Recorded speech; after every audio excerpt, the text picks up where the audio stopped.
ආයිබෝන් හැමදිනාටම I-TEC Electronic Sinhala channel එකකින් අපි අද කතා කරන්නේ universal washing machine motor එකක කොහොමද වේග පාලනය කරන ගමන් දිශාව වෙනස් කරන්න කියලා. ඒ කියන්නේ RPM එක ගැන වේගයත් පාලනය කරන්න පුළුවන්. ඒ වගේම කැරගෙන දිශාව වෙනස් කරන්නත් පුළුවන්. මෙන්න මේ කියන කාරණාව කොහොමද සිද්ධ කරන්න කියලා තමයි අපි අද ඉගෙන ගන්නේ. මුලින්ම මතක් කරන්න ඕන මේ universal washing machine motor එක brush motor එක කියලාත් හඳුන්වනවා. ඒක නිසා සාමාන්‍ය අපි ලංකාවේදී භාවිත කරනවා brush motor එකක් කියලා. ඒ වගේ motor එකක කොහොමද RPM එක වෙනස් කරගෙන දිශාව මාරු කරන්න කියන එක අපි අද කතා කරනවා.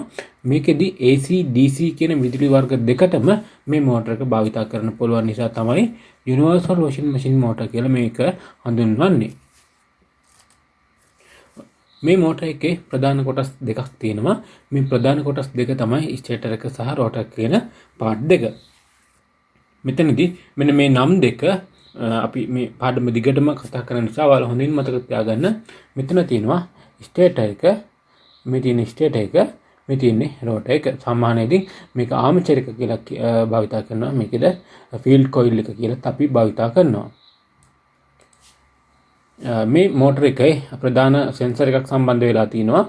මේ සෙන්සර් එක අපි ටැකෝ කොයිල් එක විදියට අපි හඳුන්වනවා. මේක ටැකෝ කොයිල් එක කියලා කියන්නේ මේකෙන් තමයි මෝටර එක කොපමණ ස්පීඩ් එකකින් කරකිනවද කියන එකත් සිස්ටම් IC එකට එහෙම නැත්නම් මයික්‍රෝ කන්ට්‍රෝල් එකට එහෙම නැත්නම් මේ වොෂින් මැෂින් එකක මයික්‍රෝ ප්‍රොසෙසර් එකෙන් අඳුන ගන්නවා මේ මෝටර එක කොපමණ වේගකින් කරකෙන්න ඕනද, ඒ වේගයට කරකිනවද කියන එක සිග්නල් එක ගන්න මෙන්න මේ කියන මේ සෙන්සර් එකෙන්. මේකෙදි තියෙන්නේ පර්මනන්ට් මැග්නට් එකක් තියෙනවා මේ සෙන්සර් එක මැද. ඒ පර්මනන්ට් මැග්නට් එකට මේ වටේ තියෙන කොයිල් එකක්, කොයිල් වයින්ඩින් එකක් තියෙන. ඒකෙදි ඩයිනමෝවක් විදියට මේ මෝටර එක කරගෙනකොට අඩු වැඩි විදියට වෝල්ටේජ් පිට කරනවා, AC විදුලියක් පිට කරනවා. මේ කොයිල් එක සාමාන්‍යයෙන් ඕම්ස් 50 ඉඳලා ඕම්ස් 100 වෙනකන් විතර ඕම්ස් පරාසයකින් මේ අපිට බලා ගන්න පුළුවන්. මේකෙදි කරන්නේ මෝටරේ කොපමණ වේගකින් කරකිනවද කියන එක තමයි කරකිනවද කියන සිග්නල් එක සිස්ටම් එකට ට්‍රාන්ස්ෆර් කරන්නේ මෙන්න මේ සෙන්සර් එකෙන්. ඊගාවට ප්‍රධාන කොටස තමයි මේ තියෙන්නේ කාබන් බ්‍රෂ් සෙට් එක. මේ තියෙන්නේ මේ universal washing machine motor එකක කාබන් බ්‍රෂ් එක තමයි මේ තියෙන්නේ. මේක මේ ආර්මචර් එකට සප්ලයි දෙන්නේ මෙන්න මේ කාබන් බ්‍රෂ් එකෙන්. ඔයාලා මතක තියාගන්න ඕන මේ කාබන් බ්‍රෂ් එකෙන් ගොඩක් දුම් දානවා, සමහර වෙලාවට ගිනි ගන්නවා. ඒ වගේ දේවල් වෙනවා. මෙන්න මේ කාබන් බ්‍රෂ් එකේ මෙන්න කමියුනිකේටර් එක සවුත් වුණාට පස්සේ මේක ඔයාලට බලන්න පුළුවන්. මෙතන සාමාන්‍යයෙන් හැරිච්ච පාරක් වගේ තියෙනවා නම් මේ ආම්චර් එක සවුත් තියෙන්නේ. ඒකත් ඔයාලා මතක තියාගන්න. මේ තියෙන්නේ කාබන් බ්‍රෂ් සෙට් එක. මේ ආම්චරේට සප්ලයි දෙන්නේ මෙන්න මේ කාබන් බ්‍රෂ් එකේ මේ දෙපැත්තට දෙකක් තියෙනවා. ඒ කාබන් බ්‍රෂ් දෙපැත්තෙන් තමයි මෝටර එකේ කමියුනිකේටර් එකට සප්ලයි දෙන්නේ. අපි දැන් පාඩමට යමු. මේ පාඩමේදී අපි මුලින් කතා කරා මෝටර එකක කොහොමද ෆෝවර්ඩ් රිවර්ස් කරකවන්න කියලා, වේග පාලනය කරන්න කියන එකත් තමයි, ස්පීඩ් වෙනස් කරන්න කියන එකත් තමයි අපි අද කතා කරන්නේ. මෙතනදී අපි කතා කරනවාද universal washing machine PCB එකක් ආධාරයෙන් තමයි අපි අද කතා කරන්නේ මෙන්න මේ කාරණාව කොහොමද සිද්ධ කරන්න කියලා. මෙතනදී ඔයාලට ප්‍රධාන වශයෙන් බලා ගන්න පුළුවන් රිලේ දෙකක් තියෙනවා. මෙතන පින් 5 පින් රිලේ දෙකක් තියෙනවා. ඒ වගේම ට්‍රැක් එකක් තියෙනවා. මේකෙදි කරනවා මේ ට්‍රැක් එකෙන් තමයි වේග පාලනය සිද්ධ කරන්නේ. මේ රිලේ දෙකෙන් තමයි වේග දිශාව වෙනස් කරන්නේ. ඔයාලට ඒත් එක්කම බලා ගන්න පුළුවන් මෙතන අවුට්පුට් 4ක් තියෙනවා. මෙන්න මේ අවුට්පුට් 4ෙන් තමයි මෝටර එකට සප්ලයි පාස් කරන්නේ. මෙතනදී ඔයාලට බලා ගන්න පුළුවන් ඒ අවුට්පුට් වලට සාමාන්‍යයෙන් භාවිත කරන නම් මොනවද කියලා. අපි මීට කලින් ස්ලයිඩ් එකෙත් බැලුවා. ඒකෙදි ඔයාලට දැක්ක මේ වලට සම්බන්ධ කරලා තියෙන මොනවද කියලා. අපි බලමු මෙතනදී මොකද සිද්ධ වෙන්නේ කියලා. මේ තියෙන universal washing machine motor එකක්. ඒ motor එකකදී අවුට්පුට් 4ක් හම්බ වෙනවා අපිට. අවුට්පුට් 4ක් සමහර මෝටර්ස් වල අවුට්පුට් වැඩිපුර තියෙනවා. අපි අද කතා කරන්නේ මේ මෝටර් එක වැඩ කරන්න අවශ්‍ය ප්‍රධාන අවුට්පුට් 4 සම්බන්ධව. මේකෙදි අපි කලින් කතා කරා ටැකෝ කොයිල් එක කියලා එකක්. ඒ ටැක කොයිල් එක ගැන අපි අද කතා කරන්නේ මෙතනදී කතා කරන්නේ මේකෙදී අවුට්පුට් ප්‍රධාන වයින්ඩින් දෙක එහෙම නැත්නම් ප්‍රධාන වශයෙන්ම මේ මෝටර් එක කැරකෙන්න අවශ්‍ය ප්‍රධාන වයින්ඩින් දෙකේ අවුට්පුට් ගැන තමයි මේ අපි අද දැන් මේ කතා කරන්නේ. බලන්න ඔයාලට බලා ගන්න පුළුවන් මෙතනදී අපි ඉස්සෙල්ලා දැක්කා රෝටර් වයින්ඩින් එකයි ස්ටේටර් වයින්ඩින් එකයි තමයි මෙතන මම මේ ඇඳලා තියෙන්නේ. ඔයාලට බලා ගන්න පුළුවන් වෙනවා මේ තියෙන්නේ ට්‍රැක් එක. මේකෙදී අපි කතා කරා වේග පාලනය සිද්ධ කරන මෙන්න මේ ට්‍රැක් එකෙන් කියන එක. රයිට් බලමු අපි මේකෙදී කොහොමද මේක සිද්ධාන්තය සිද්ධ වෙන්නේ කියලා. මෙතන මම ඇඳලා තියෙන්නේ නියුට්‍රල් එකයි ලයින් එකයි 230 සප්ලයි එක තමයි මෙතනදී ඇඳලා තියෙන්නේ. ඔයාලට සාමාන්‍ය මෝටර එකදී එහෙම නැත්නම් සාමාන්‍ය DC මෝටර එකදී එහෙම නැත්නම් පර්මනන්ට් මැග්නට් මෝටර එකදී නම් මේ ආම්චර් තියෙන ටයිප් පර්මනන්ට් මැග්නට් මෝටර එකදී නම් ඔයාලට බලා ගන්න පුළුවන් ධන ඍණ මාරු වුණාට පස්සේ මම නැත්නම් මේ මෙතෙන්ට ධන දීලා මෙතෙන්ට ඍණ දුන්නොත් මෙතෙන්ට ඍණ දීලා මෙතෙන්ට ධන දුන්නොත් දිශාව මාරු කරන්න පුළුවන්. ඒ විදිහට මේ මෝටර එකේ ධන ඍණ වෙනස් කරන්න බෑ. මේක 2 පෝල් මෝටර එකක්. මේ මෝටර එකේදී වයින්ඩින් වෙනස් කරන්න වෙනවා. මෝටර එකේ දිශාව වෙනස් කරන්න ඕන. අන්න ඒක තමයි ප්‍රධාන මේ මෝටර එකට මෙන්න මේ වගේ සර්කිට් එකක් අවශ්‍ය වෙන්නේ. වයින්ඩින් වල පාත් එක වෙනස් කරන්න තියෙන නිසා. අපි දැන් මෙතනදී මුලින්ම අපි කතා කරන්නේ මෙන්න මේ ට්‍රැක් එකකින් මොනවද සිද්ධ වෙන්නේ කියලා. මෙතනදී ඔයාලට මේ ට්‍රැක් එකකින් සිද්ධ වෙන්නේ මේ මෝටර එකට අවශ්‍ය නියුට්‍රල් පාත් එක තමයි මෙතනදී මෙන්න මේ එන්නේ. right මෙතනින් මේ M1 කියන එකෙන් මේ ට්‍රැක් එක ඇතුළට යනවා. M2 කියන එකෙන් එළියට පාත් එකකින් එළියට සප්ලයි පාස් වෙන්නේ මෙන්න මේ PWM එහෙම නැත්නම් ගේට් එකට ලැබෙන සිග්නල් එක මත. ගේට් එකට ලැබෙන සිග්නල් එක තීරණය කරන්නේ අපි කලින් කතා කරපු ටැකෝ සෙන්සර් එකකින් ලැබෙන සිග්නල් එකත් මයික්‍රෝ කන්ට්‍රෝල් එක ප්‍රෝග්‍රෑම් කරපු ප්‍රෝග්‍රෑම් එකට අදාළව කැරකෙන්න ඕන වේගයත් එක්ක දෙන්න එකතු වෙලා තමයි වෙන PWM සිග්නල් එක මෙතෙන්ට සම්බන්ධ වෙන්නේ. සරලව කිව්වොත් එහෙම ප්‍රෝග්‍රෑම් කරපු සමාගම තීරණය කරනවා දැන් කැරකෙන්න ඕන RPM එකකින් කීයක්ද කියලා. ඒ කැරකෙන්න අවශ්‍ය RPM එක මේ සිග්නල් එක මෙතනින් ලබා දෙනවා. ටැකෝ සෙන්සර් එකකින් බලනවා ඒ RPM එකට කැරකෙනවද කියලා. එහෙම කැරකෙනවා නම් සිග්නල් එක දෙනවා. ඊට වඩා කැරකෙනවා නම් සිග්නල් එක අඩු කරනවා. අඩුවෙන් කැරකෙනවා නම් සිග්නල් එක වැඩි කරනවා. අන්නේ අදාළ සිග්නල් එක මෙන්න මෙතන ගේට් එකට ලැබුණට පස්සේ මෙන්න මේ M1 කියන එක M2 කියන එකට සම්බන්ධ වෙන්න වෝල්ටේජ් එක නැත්නම් කරන්ට් එක සීමා කරනවා. එහෙම නැත්නම් මෙතනින් ලැබෙන සිග්නල් එකට අදාළව M2 එකට කරන්ට් එක ලබා දෙනවා. ඒක තමයි මෙතනදී ප්‍රධාන වශයෙන් සිද්ධ වෙන්නේ. මෙතනින් මේ විදිහට කරන්ට් එක පාස් වුණාට පස්සේ රෝටර් වයින්ඩින් එකට මේක සීරියස් වෙලා තිනවා. සීරියස් වෙලා මෙතනින් එළියට එනවා. දැන් මෙතන රිලේ දෙකම ඕෆ් මෝඩ් එකේ තියෙන්නේ. පාත් එක සම්බන්ධ වෙන්නේ නැහැ. ලයින් පාත් එකත් එක්ක බලන්න. දෙකටම සාමාන්‍ය විදිහට මේ දෙන්න තනි වෙලා තියෙන්නේ. මේ ලයින් එකත් එක්ක සම්බන්ධතාවයක් නැහැ. එතකොට මේ මෝටර එක කැරකෙන්නේ නැහැ. අපි කලින් කතා කරේ ඕෆ් මෝඩ් එකේ තියෙන එකක්. දැන් මෙතනදී අපි කතා කරන්නේ මෝටර එක ෆෝවර්ඩ් රොටේෂන් එකට කොහොමද කැරකෙන්නේ කියන එක තමයි මෙතනදී අපි කතා කරන්නේ.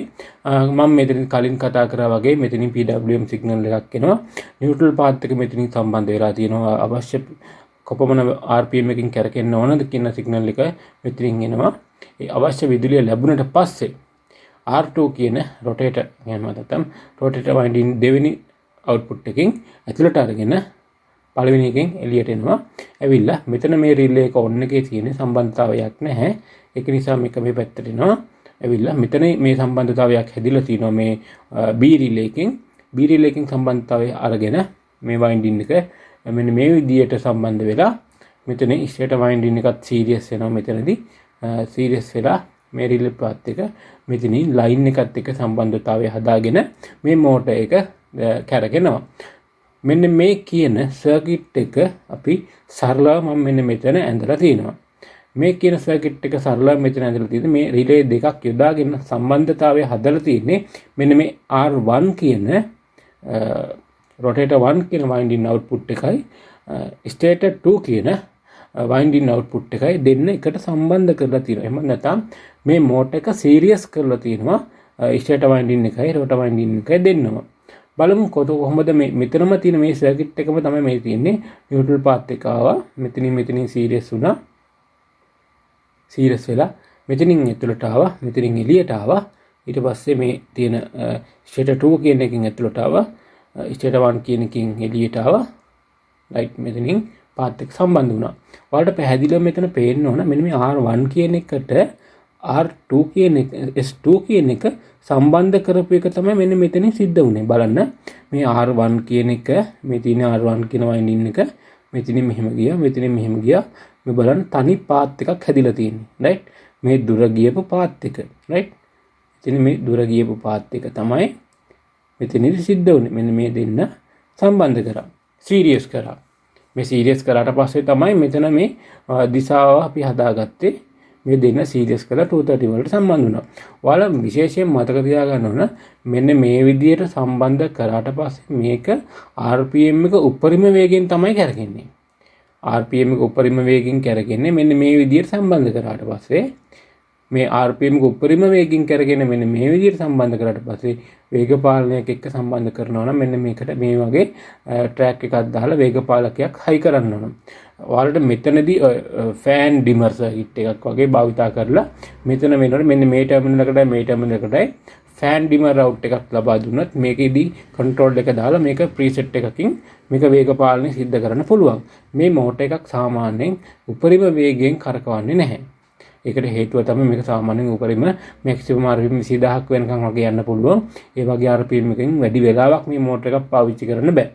ඒක නිසා මේ මෝටර් එකක් උපරිම RPM එක වැඩි කාලයක් භාවිතා කරනවා නම් මේ RPM එක අඩු කරලා වගේ තමයි භාවිතා කරන්න සිද්ධ වෙන්නේ. මේ මෝටර් එකක් විශේෂයෙන්ම බ්‍රෂ් මෝටර් එකක් එක දිගට වැඩ කරන උපකරණ වලට සවි කරන්නේ නැහැ. සාමාන්‍යයෙන් පොඩි වෙලාවක් වැඩ කරන උපකරණ වලට විතරයි සවි කරන්නේ. මොකද කාබන් බ්‍රෂ් එකක්, එක කම්යුනිකේටර් එකක් තියෙනවා, ආමචර් එකක් තියෙනවා. ඒවා ඉක්මනට ගෙවෙනවා. එක දිගට වැඩ කරන ඩිවයිස් වලට මේවා භාවිතා කරන්නේ නැහැ. අපි ඉස්සෙල්ලා කතා කරා මේකේ දැන් කතා කරන්නේ මෝටර් බෑක්වර්ඩ් රොටේෂන් එක සම්බන්ධව. බලමු කොහොමද මේකෙදි සිද්ධ වෙන්නේ කියලා. මේ තියෙන බෑක්වර්ඩ් රොටේෂන් එක කලින් කතා කරා වගේ මේකෙදි වේග පාලනය සිද්ධ වෙනවා. වේග පාලනය සිද්ධ වෙනවා මෙතනදී. බලමු කොහොමද මේක තියෙන්නේ කියලා. මෙතන නියුට්‍රල් එක ඇතුළට ආවා. නියුට්‍රල් එක ඇවිල්ලා මේ විදිහට මෙතනින් සීරියස් වෙනවා. මෙතනින් ලැබෙන සිග්නල් එක මත රෝටර් වයින්ඩින් දෙකකින් ඇතුළට ලයින් එක ආවා. මෙතනින් එළියට සිග්නල් එක ආවා. දැන් මෙතනදී පාත් එක මෙතනින් හැදිලා නැහැ. මේ රිලේ එක F රිලේ එක ඕෆ් වෙලා තියෙන්නේ. දැන් මේ රිලේ එක පාත් එක හැදිලා තියෙනවා. S1 රිලේ එක පාත් එක හැදිලා තියෙනවා.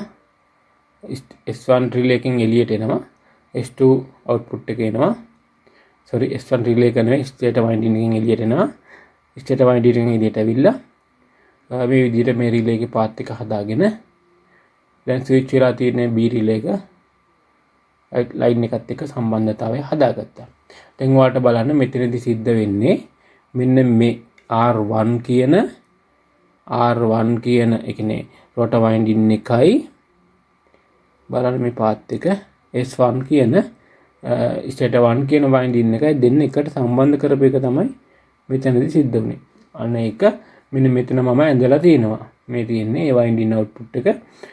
බලන්න මෙතනින් තියෙනවා. මෙතනින් ඇතුළට ආවා. R1 කියන එකෙන් එළියට ආවා. මෙතනින් R1 කියන එකයි S1 කියන එකයි එකට සම්බන්ධ වුණා. R1 කියන රෝටර් වයින්ඩින් එකයි ස්ටේටර් වයින්ඩින් එකයි එකට සම්බන්ධ වුණා. රයිට්. ඔන්නෝක තමයි අද මෙන්න මේ පාඩමෙන් සිද්ධ වෙන්නේ. මේ මෝටර් එකක් යුනිවර්සල් වොෂින් මැෂින් මෝටර් එකක් කොහොමද RPM එක වෙනස් කරන්නේ, කොහොමද මේකේ කැරකෙන දිශාව වෙනස් කරන්න කියන එක තමයි අපි අද කතා කරේ. මම හිතන්නේ ඔයාලට පැහැදිලි වෙන්න ඕන අපි අද කතා කරපු පාඩම සම්බන්ධයෙන්. විශේෂයෙන් මතක් කරන්න ඕන I-TECelectronic.lk කියන වෙබ්සයිට් එක හරහා ඔයාලට මිලදී ගැනීම කරන්න පුළුවන් කියලා. ඒ වගේම I-TEC Electronic සිංහල channel එකකින් ඔයාලට තවත් වීඩියෝ බලන්න පුළුවන් කියන එකත් මතක් කරන ගමන් සුබ දවසක් කියලා හැම දිනාටම අදට පාඩම නතර කරනවා.